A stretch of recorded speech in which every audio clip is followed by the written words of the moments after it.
We have an update regarding a deadly vehicle pedestrian crash in McHenry, Welcome North to Dakota, Burn, Babylon early Burn, Sunday episode morning following a 21. street dance. Andy O. Formal Intro charges music? have now been filed against the suspect in this case, Shannon Brandt of McHenry, North Dakota. He's been charged with 2 felony counts. One of criminal vehicular homicide, a Class A felony that carries a maximum sentence of 20 years in prison, and also duty in accident involving injury or death. That's a Class B felony charge that carries a maximum sentence of 10 years in prison. Now, according to the affidavit of probable cause in the case, this is what happened. Reading from the criminal complaint, quote, a highway patrolman was requested to respond to Northern Foster County for a fatality hit-and-run accident. Trooper responded from his residence north of Jamestown. According to state radio logs, the reporting party, identified as Shannon Brandt, stated he struck the pedestrian because the pedestrian was threatening him. Brandt stated that the pedestrian called some people and Brandt was afraid they were coming to get him. Brandt admitted to state radio that he'd hit the pedestrian and that the pedestrian was part of a Republican extremist group. Once on the scene, I met with the officer, met with Foster County Sheriff Johnson, and was shown the area of the incident. Limited evidence was observed in the nighttime. A first responder who was first on the scene was interviewed and showed me where the male pedestrian's body was approximately located. The responder was identified and stated that the family of the pedestrian showed up along with the family of Brandt shortly after his arrival. The patrolman and Foster County deputy responded to Brandt's parents' house in rural McHenry and then to Brandt's house in Glenfield. There, Brandt was interviewed by the patrolman outside his residence and admitted to consuming alcohol prior to the incident. Brandt admitted to striking the pedestrian with his car because he had a political argument with the pedestrian and believed the pedestrian was calling people to come get him. Brandt admitted to leaving the scene of the incident and returning shortly after, where he called 911. Brandt did not remain on the scene until law enforcement arrived and ultimately returned to his residence. Brandt was placed under arrest for DUI and transported to the Stutsman County Jail. Brandt was advised of his Miranda rights and implied consent advisory. Brandt consented to a chemical breath test.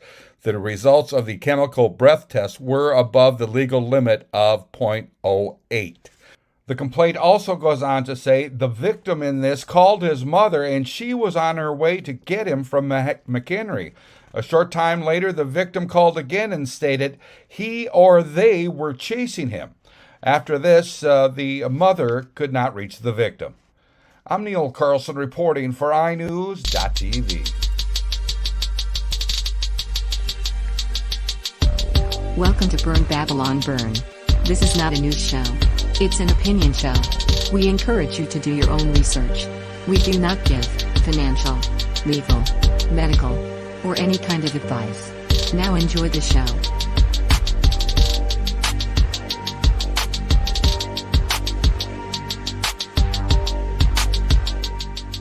And welcome to Burn, Babylon Burn, episode 21.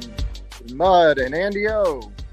And that was freaking... The double standard is unspeakable. It's beyond a double standard. The thing that happened where Biden came out and gave his speech, and then these things are happening. It just seems like we're looking at a lot more of this kind of stuff, and that's really frightening. But it's like ultra next level Trump derangement syndrome. Like I've got messages. Oh, yeah. I've got messages from people, family members that basically said, "Hey, I don't want to talk to you right now.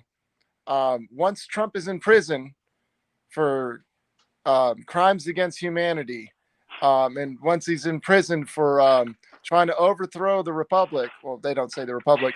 Once he's in prison, then we can start having a relationship again. Just like, how do you even end up with that conclusion? Yeah. Well, it's really sad that this kid lost his life, but you've also seen the other situation where they had that the Christmas march in Waukesha, and the guy ran through a crowd of people, and the media hardly covered it. This is getting tons of coverage in conservative spheres, but as far as the mainstream, nothing. They seem to be really intent on hiding crime. And well, for me, an interesting thing I've noticed in the last week or two is the narrative is really being they're trying to shape a narrative right now. They're hiding news extensively, and they're basically both sides now are essentially trying to shape a narrative to try to push different perspectives, because once the Democrat side is just shoving their own perspective. I mean, the last big piece of news was basically Ron DeSantis sending people up to Martha's Vineyard. And of course, there was that doublespeak up there as well. Oh yeah, we welcome all the immigrants and all this other stuff until they get here. And then we are going to send them to a military base. And I mean, with this kid, he actually had time to call his mom and say, this guy's chasing me down, before he got hit. And they let him out on bail. Yeah, I can't believe that they let him out on bail. It seems like 50,000, I guess, is what it was, and I think you only have to provide a certain percentage of that. So that's and if he owns a house, he can just do a handwritten signature. Leverage, yeah. So yeah, interesting you bring up the way that they seed narratives and everything like that, because I wanted to talk a little bit today about prebunking, and I dug around on the internet and found a slightly concise professor lecturing about prebunking, and I'm going to play that right here.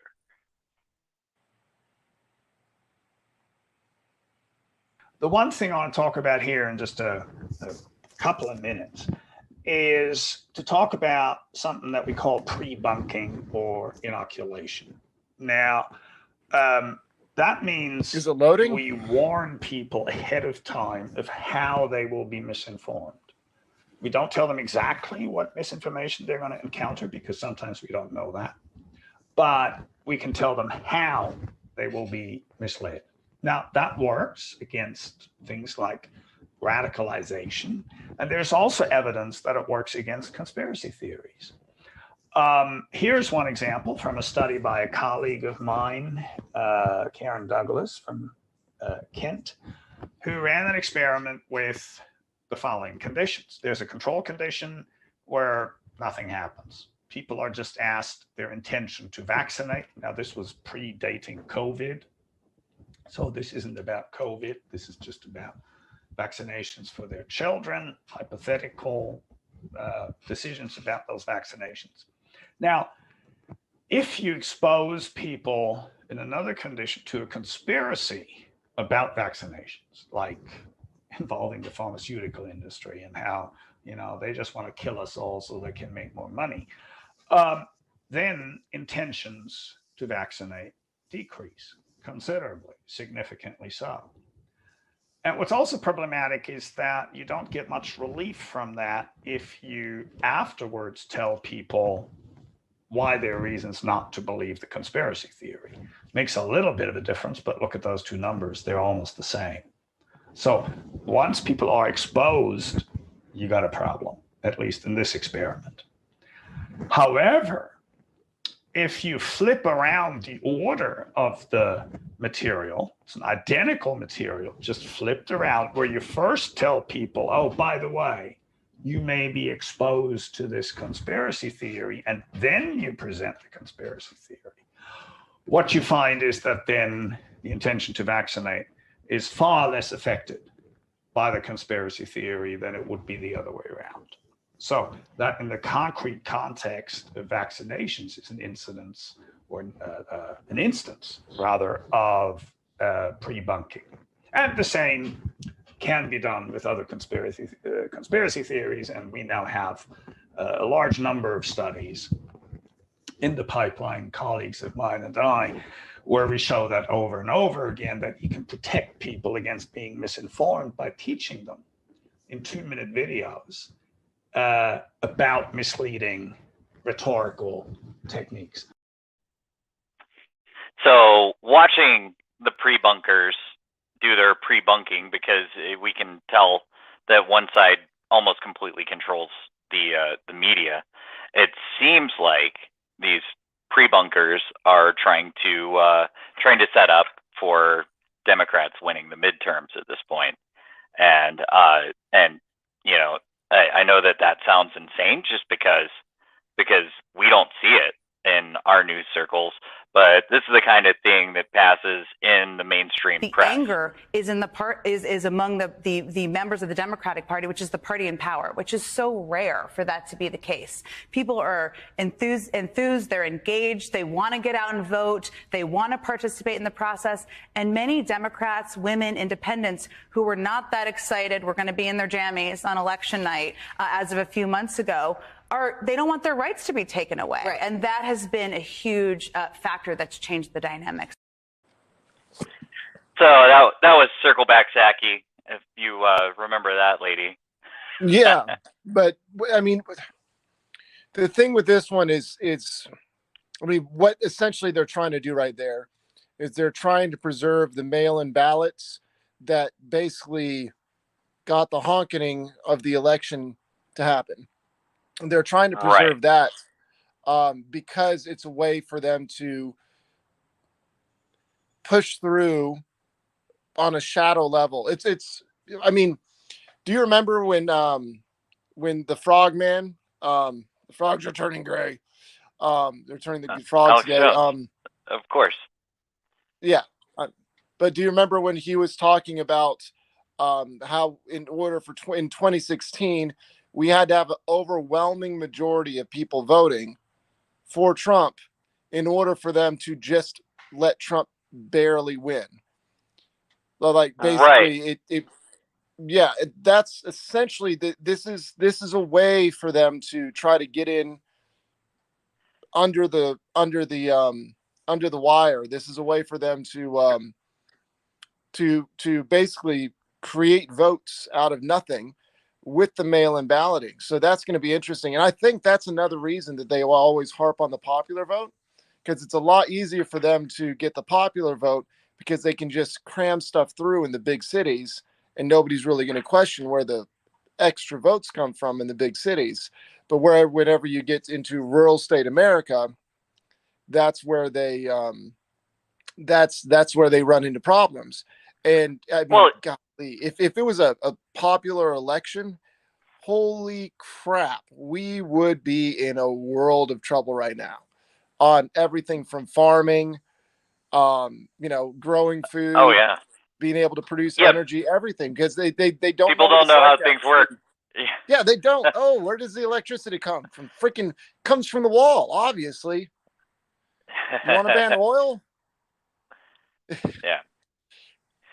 So the thing is, whenever it comes down to it, with when you're talking about rural counties, the rural counties, they're probably less secure, and they could probably get away with a lot there. But the thing is, the neighborhood's going to recognize it, so people are going to be like, that doesn't seem right. It can't seem right in a lot of neighborhoods, but you only get that insulation so much. But it's also going to be harder for them to do because they're dealing with they're trying to harvest X amount of votes out of a very broad span of areas where they have to work with a whole lot of different people in leadership in order to figure out how to do that. Whereas in a big city, it's like this one district has like 4 or 5 million people in this one district. So proportional wise, It's a lot easier for them to get more votes out of a city, to create more votes out of a city.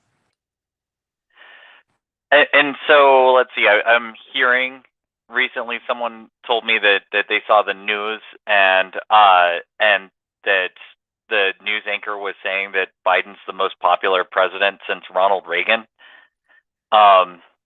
things like that. That's the thing that's passing through the M5M. Who said that? Who said that? I wish I had the clip, but man, I didn't find the clip. Gosh. I'm not sure if it was actually said. It was told to me by a friend, but it's a friend that I trust, and he saw it on the news. So my favorite clips that I see on shorts are African American or Black Americans, I think is the term that they want to go by now, are looking at, they're just like, we want Trump back in office. We're losing money right now. We're losing a lot of money. Get that guy back in office. This guy sucks. There was a poll that came out recently from Rasputin is what I was trying to say, but from that famous polling firm. Rasmussen. Yeah, I'm sitting here going Rasputin, and I'm just like, that was that crazy, like, mystical guy that got the czars killed or something. That's not what I'm talking about. It's Rasputin. But there was a poll that came out from them. 44%. Like if you ask Spanish immigrants, like Mexican Americans, stuff like that, if they have a problem, if they think it's exploitation to take the illegal immigrants and send them up to Martha's Vineyard, they were like, no. Oh, that's a great idea. So the Hispanics are 44% saying, yeah, like, it was something like 44%. It was a high number. We're just like, yeah, that's how many should go up there. And then something like 30% were undecided, and 33% said, no, you're actually like using people as political pawns. But the majority of them are just like, that sounds like a great idea to me. Let the left, let the left figure out what to do with it, because it's almost like I've been around a lot of commies and socialists in my life, and they always want to push the problem off onto the government. The government should be able to solve this problem, but in general speaking, they're saying the government far away from me, Texas, needs to solve the problem of this, but they can't send them back to their own country. Which, like for me, I've heard a couple people just be like, well, why didn't Ron DeSantis send those people back to Mexico or Honduras or wherever? It's like, because the federal government will not allow him to, but he can send them somewhere else in the U.S. And same thing for Greg Abbott. Well, apparently they were seeking asylum, and that's all you have to do whenever you show up at the border is say, I'm seeking asylum. And we played that clip last week with Mayorkas, but I want to talk about the way that they're pre-bunking this situation is telling me that they're going to do something and pull something. And the thing about it is, I'm not really on either side, but I do know that one party has their pedal on the gas and the other party has their pedal on the brake.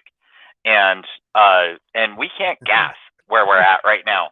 If you hit the throttle now, you mean foot on the pedal and foot on the brake. Yeah. You said pedal on the pedal. Sorry. Oh, I thought I said on the gas, but I mean the throttle. But if they've got their foot on the throttle, and all of these crazy the climate tyranny, we're seeing that pass, and all the things that they want to pass. They want, they definitely want to have us disarmed, and it's really just a small handful of senators that are making sure that doesn't happen.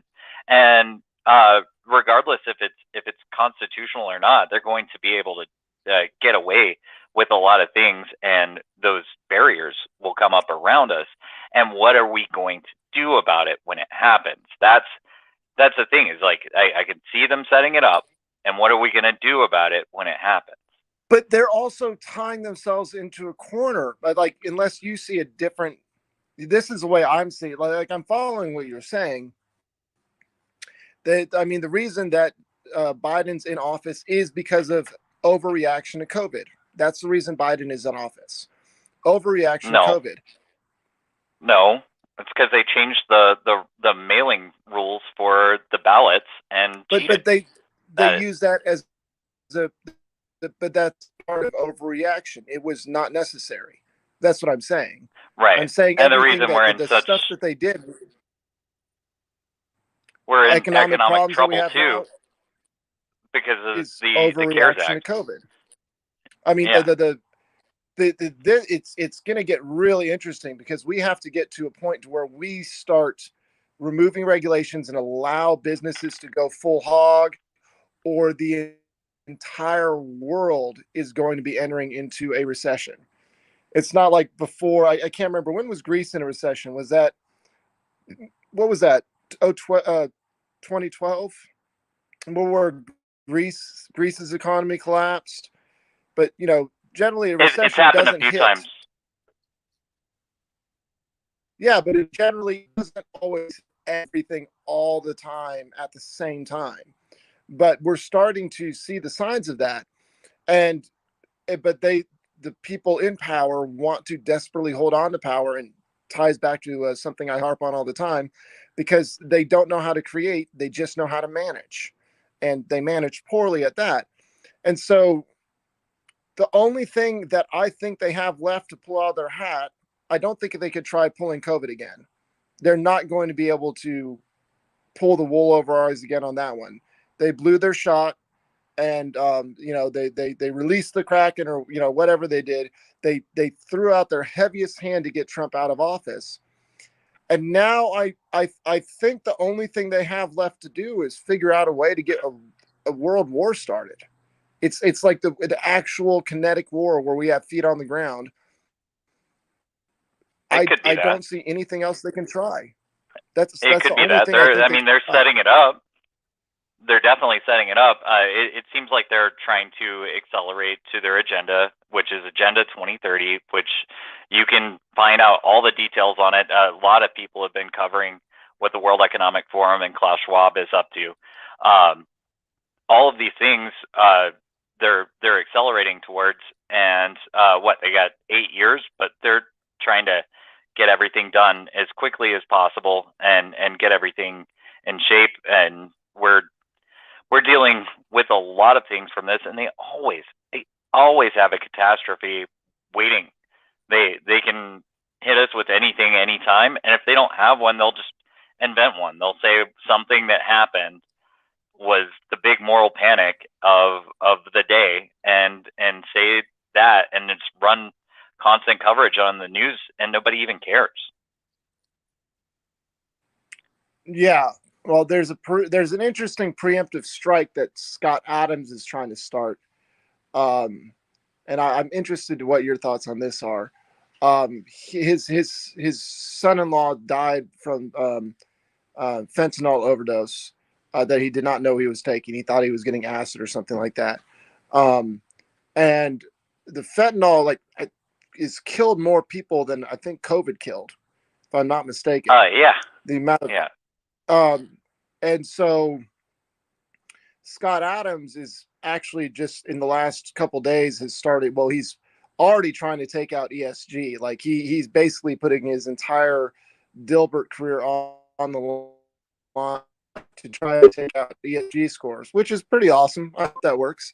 But now he's trying to get people to actually get politicians to address the fentanyl problem, and get them to address it as in, what are solutions you can actually do to fix this problem with the cartel? The cartels are governing the Mexican border. And so but that might play into their hands as well. Because I mean, you could go a couple of steps above this thing, because we know it's made in China. Funny enough, it's made in Wuhan, China. And a lot of things are made there. A lot of chemical things are done there. But the company that owns it is called Teva Pharmaceuticals. They're the ones that make it. It's a prescription drug. And if you discontinue business with Teva, who is also the company that makes the chemical castration / transgender drug, those are two things that are really affecting our society right now. If you discontinue the use or the business deals that you have with a company like that, then it's going to really hurt their bottom line, and you can solve it that way. And you don't have to really deal with the criminals, because the criminals are importing things because there's a demand for it. Supply comes from demand. If there was no demand, there wouldn't be a supply. from what I understand, they're actually have their own manufacturing plants in Mexico now. The cartels are setting up. I haven't heard that, but it wouldn't surprise me. But I haven't heard that.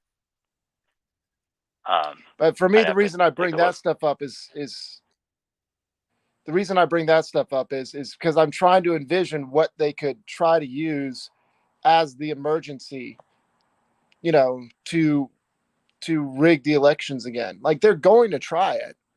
I thought Mar-a-Lago was. They've got to get us on this climate thing, because that's their thing, and nobody's buying it. There wasn't even a hurricane this summer because it wasn't as hot as the media made it out to be. And yeah, so there's the possibility of climate. September. This has been the likelihood. This has been the coolest September I can remember in the last 20 years, and I work outside. It feels like February in Alabama right now. Nice.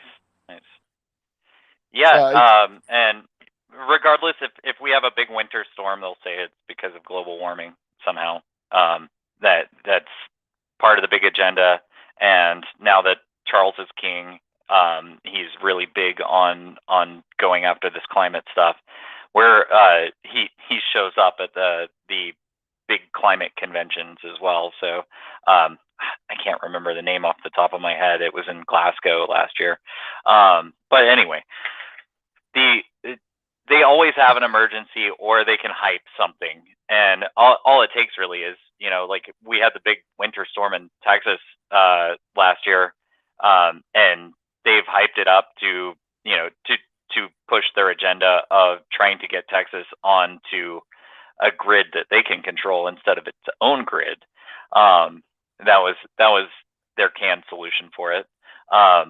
Also, we know that they've been using weather technology for a very long time. In the Vietnam War, for instance, this is one of the most credible instances. They seeded clouds in order to make it storm there. It actually turned into a disadvantage for them. But there is ways that you can manipulate the weather with technology, and I personally think that a storm that powerful, the size of Texas, and Texas is enormous, as you know, I don't think that, I think that had to have been tinkered with somehow. And then there's, go ahead. For me, part of my thing is still Trump did a good job at getting the Republican Party out of the war hawk business. And he wrangled the party away from the neocons. Yeah, and in doing so, the liberals who are not completely brainwashed but just hate the idea of war, and the libertarians who hate the idea of war, are going to be way more likely to turn out for MAGA Republicans and populist American representatives. I think they screwed themselves. I think they're in a position now where they've tried every single thing they can, and they've pushed themselves into a corner. The amount of even people that believe in conspiracy theories, like straight up full on conspiracy theories that I've met, is through the roof, because there's and my point on that is there is such a distrust in government right now. This, I think, is the highest level of distrust in government we've ever seen. And that's why I think the only thing they can try to do is go to war. But if they go to war, then if they do go to war, then they're going to lose the actual peaceniks, like the hard, peace-loving people on the hard left. They're going to start losing them if they decide to go to war, because they're going to question, like, why are we actually going to war? They're probably already questioning, why are we going to war? Like, funding Ukraine, why are we going to that level? While we're in probably one of the worst economies since the Depression, and we're just printing more money to give to Ukraine. It's like, you're just causing inflation to go worse. Freaking the housing market might just completely flip in a second here because they've raised the freaking interest rates again. in order to combat inflation. We're saber-rattling with a country that has nuclear capabilities, 2 countries with nuclear capabilities, and 2 countries that have a lot of fertilizer. That's yet again the people not knowing how things work. We could be in a lot of trouble.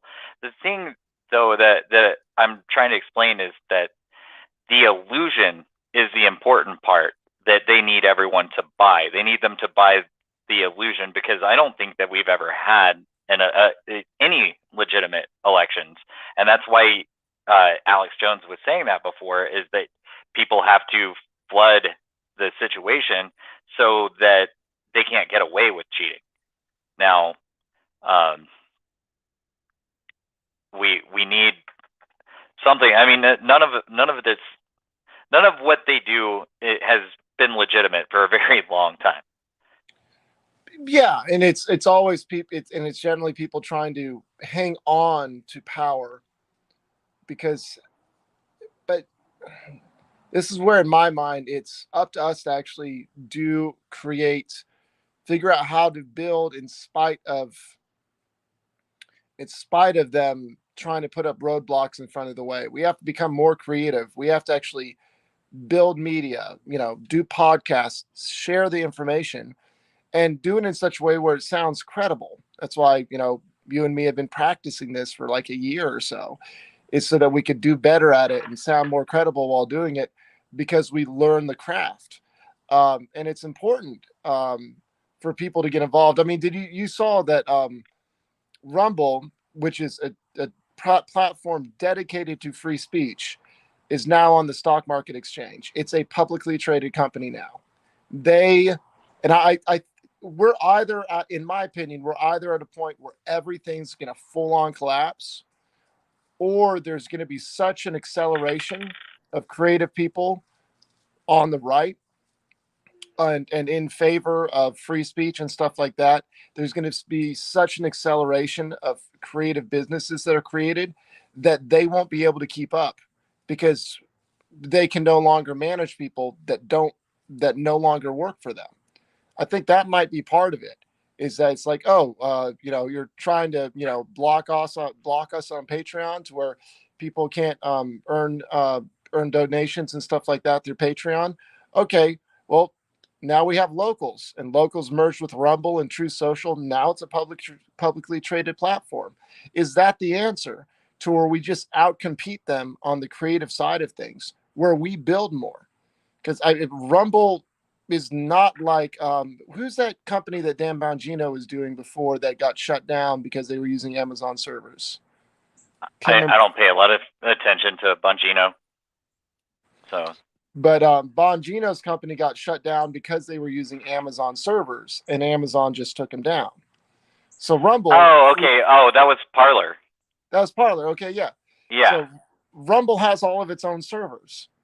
Rumble is working on massive email platform. Right. You see how they attack, and that's this whole situation that's upcoming. Is most of the stuff, as you know, is controlled by BlackRock, Larry Fink. Mm-hmm. So he's controlling a lot of money, like most of the money in the world. It's insane what they control, and that's how these things get funded and how our situations end up. And if you read the tea leaves, they want us to starve. They want us to freeze. They want Europe to freeze. Well, yeah. Well, and that's the backlash that's going to come against them. I mean, both the communists and the fascists were able to get power because they got screwed, and they were like, the poor working class can't get enough money to feed themselves. Let us take power, and then they killed more people through starvation, etc.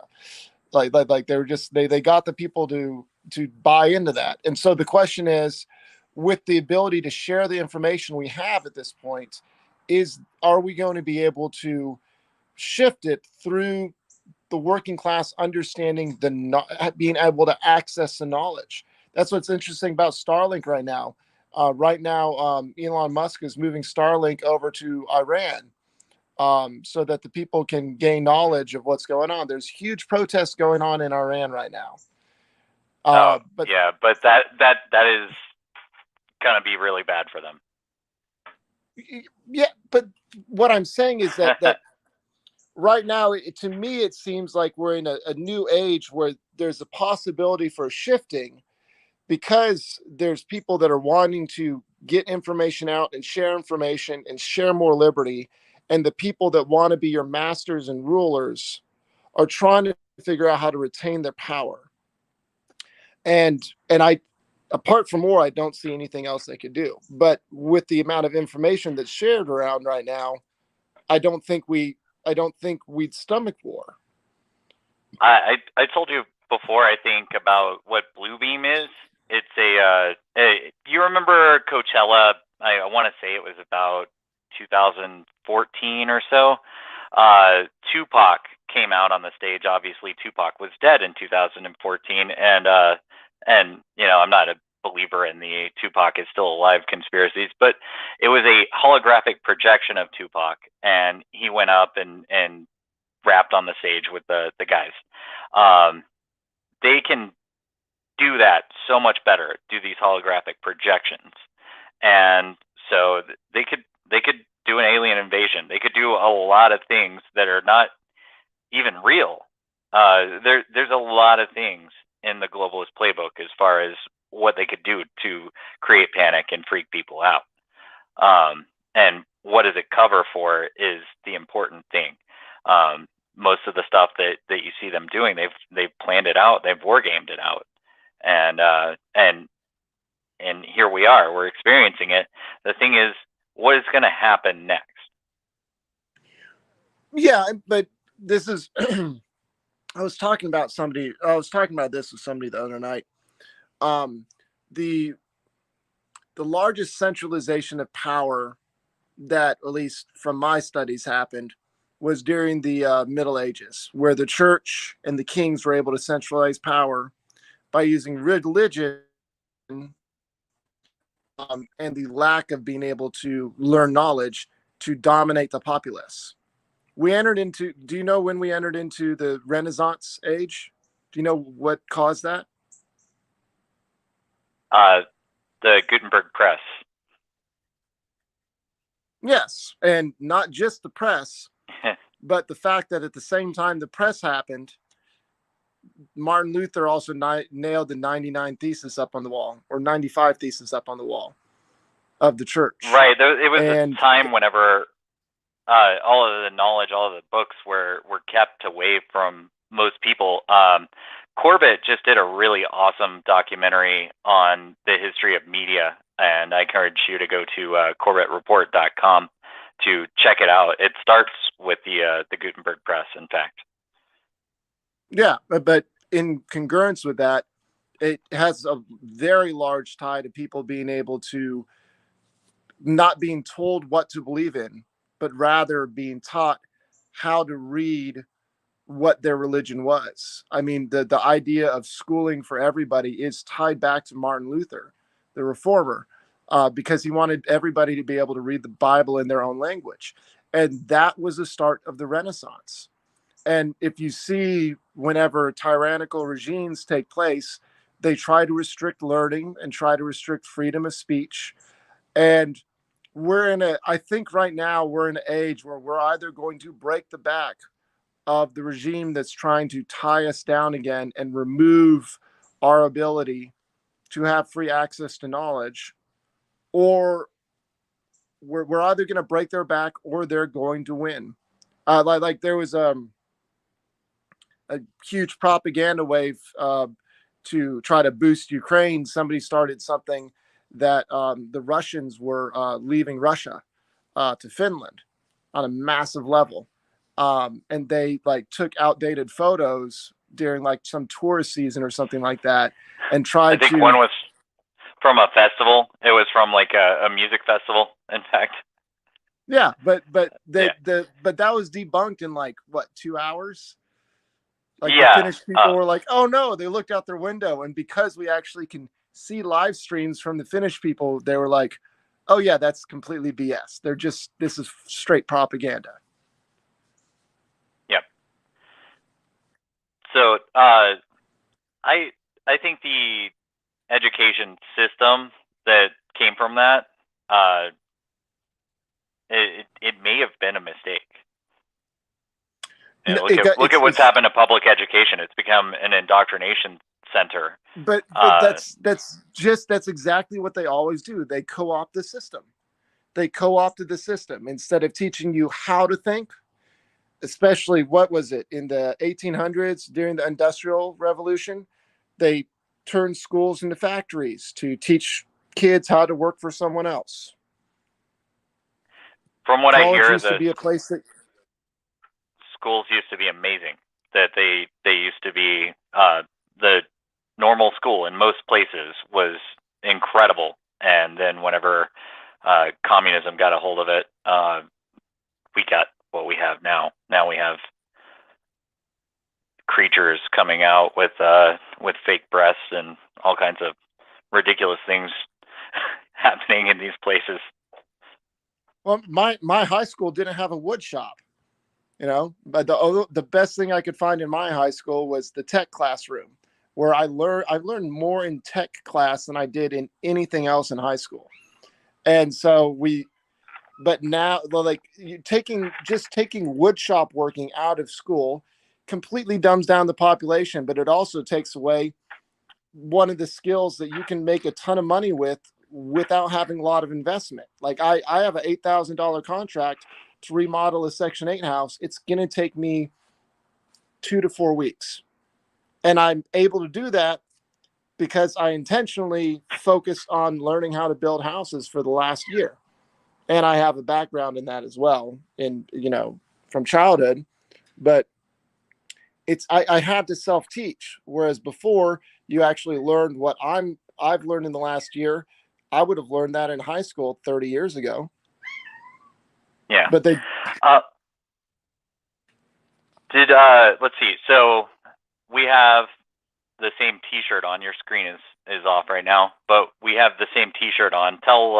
Tell everyone that's listening about this shirt. Yours is a mess. Mine is definitely a mess, but I have another one that's in perfect condition. Okay, good. But I just got paint on it at one point, and then so I just decided it was a work shirt. But the shirt is me and here's the backside. The company is the backside is my favorite part. I don't know if I can get a good angle, but it's a decent resolution. Oh, okay, good. But okay. but the shirt, it's the all-seeing eye that's on the dollar bill flipped upside down with a sword going through the eye, and the eye's dead. And the shirt is basically slay your masters or slay your rulers. The idea is don't let anybody rule over you. And as long as you allow somebody to rule over you, you are going to be their slave on some level. The question for most people is they just go from job to job. They can choose who's going to be their master. But I think in this time and age, it's really important, especially if we're facing a recession, to branch out and actually learn different skill sets. Learn a talent stack is what Scott Adam calls it. And a talent stack is there's something that you're good at, that maybe that's what you do for work, and you figure out other things to complement that.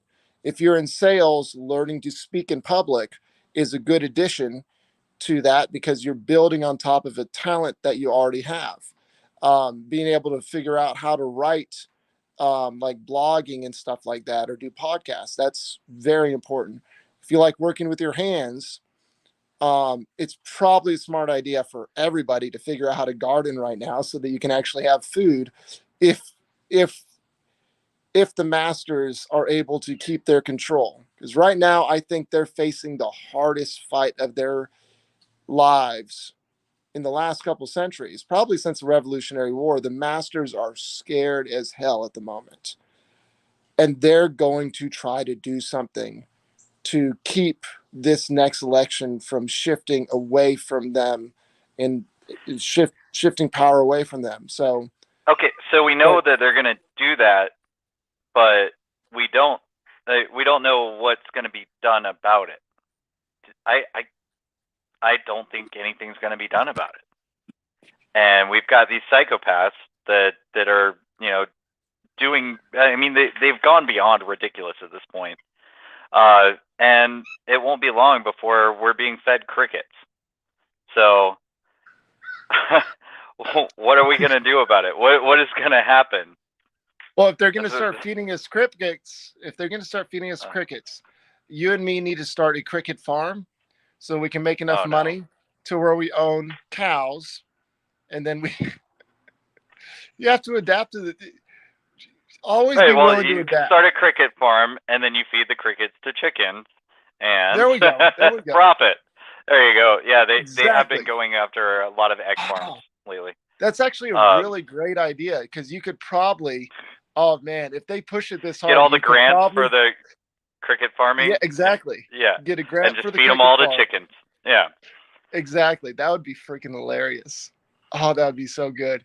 But you have to set aside a certain portion of the crickets to be like, you know, turned into flour for cricket flour or something like that, so you can make cricket bread. No, that shouldn't exist. No cricket bread should exist anywhere. Tell them how to get the shirt. It's on how do you promote your company, your t-shirt company? It's BaldwinTradingCompany.com. Okay, cool. All right, and I have something to promote too. I just put out an episode of the Doom Kitchen yesterday. I'm trying to get them out usually a day before this, sometimes 2 days before. Both of them kind of toward the end of the week. And yesterday I talked to my Aunt Laura, and it was great. And did you have anything else before I jam the music? No, not really. I just all right. That's basically it on my end. For me, the main theme is still, you, in order to stay ahead of the class that wants to manage your life, you have to learn how to build and create something for yourself. As long as you're able to learn, build, and create, you can stay ahead of those who just want to manage your life for you. And to me, that's the most important way that you can slay your master, is to out-learn them, out-understand them, and out-compete them. All right, cool. This is Free Soul and Illuminati Congo with Gatekeepers.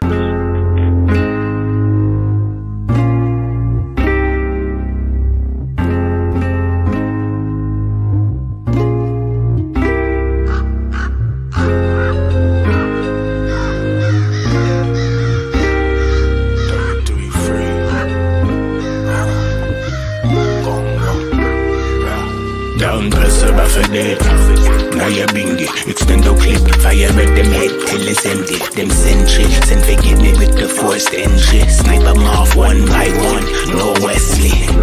Dashing on them like the Autobahn. Run them out like the battle at Ottawa.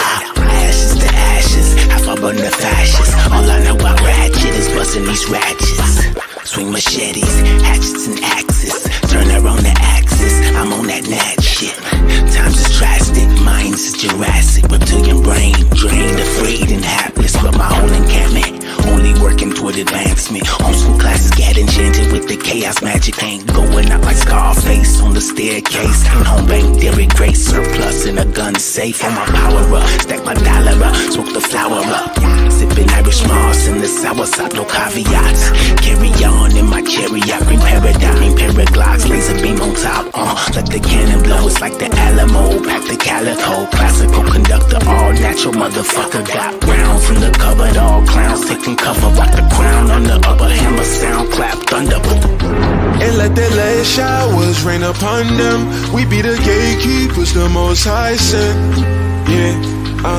To exterminate all of this evil.